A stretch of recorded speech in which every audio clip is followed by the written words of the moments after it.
ऐसा कहा जाता है कि गुस्से में हमेशा खुद का ही नुकसान होता है और यह बात सही भी है।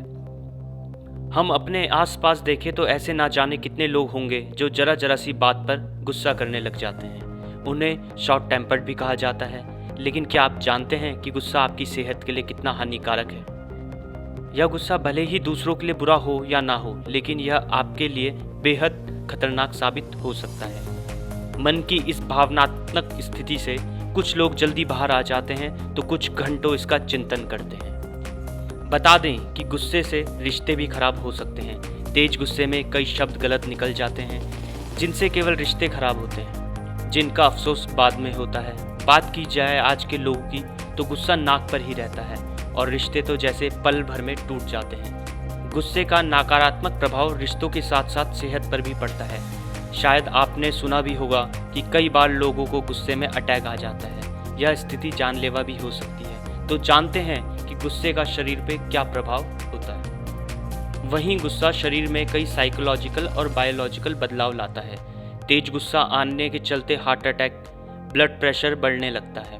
साथ ही शरीर में बेचैनी महसूस होती है और एनर्जी हार्मोन एड्रेनालाइन और नाइट्रेनालाइन का स्तर भी बढ़ जाता है, जिससे यह साबित होता है कि गुस्सा शरीर का सबसे बड़ा शत्रु है। कई बार हमारे साथ ऐसा होता है कि हम किसी को अपनी बात समझाना चाहते हैं लेकिन दूसरा व्यक्ति समझ नहीं पा रहा हो। ऐसे में बात को समझने की बजाय उस पर वाद विवाद शुरू हो जाता है। साधारण स्वभाव भूल जाते हैं और गुस्सा करने लगते हैं। इस दौरान हार्मोन के प्रभाव से हमारा दिमाग सुन्न हो जाता है, जिससे हमारी सोचने की क्षमता पर प्रभाव पड़ता है।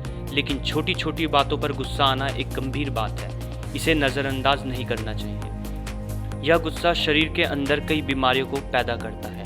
विभिन्न अध्ययनों के मुताबिक गुस्सा आने से दिमाग में ऐसे रासायनिक तत्व बनते हैं जिनका शरीर और मन पर बुरा असर पड़ता है। साथ ही आंखें लाल हो जाना, हार्ट में जलन होना, ब्लड प्रेशर बढ़ जाना, आक्रामक भावनाएं उत्पन्न होना, पाचन तंत्र कमजोर होना, नींद नहीं आना, साथ कई बीमारियां पैदा हो जाती हैं। इस बारे में राजकीय मेडिकल कॉलेज हल्द्वानी के मनोवैज्ञानिक डॉक्टर युवराज पंत बताते हैं कि हर व्यक्ति को गुस्सा आता है और ये एक स्वाभाविक इमोशन है।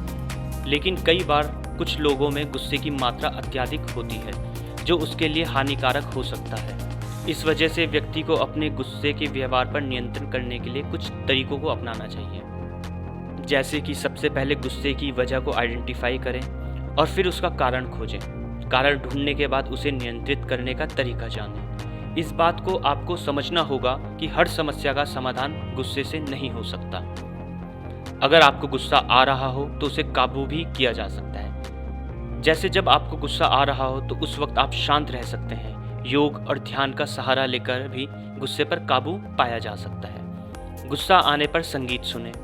गुस्से को शांत करने के लिए आप मनपसंद गाने सुन सकते हैं। इस विधि को म्यूजिक थेरेपी कहते हैं। इस तरह आप आसानी से अपने गुस्से को काबू कर सकते हैं। मनोचिकित्सक भी इसकी सलाह देते हैं। संगीत आपको जितना सुकून देता है उतना ही यह आपके मन को शांत करता है। जीवन में सुखी रहने के लिए एंगर मैनेजमेंट बहुत आवश्यक है। रिएक्शन कई बार स्थिति को खराब कर सकता है। ऐसे में खुद को नकारात्मक से दूर रखें। पॉजिटिव लाइफस्टाइल को अपनाएं। इन सिंपल स्टेप्स को फॉलो करें।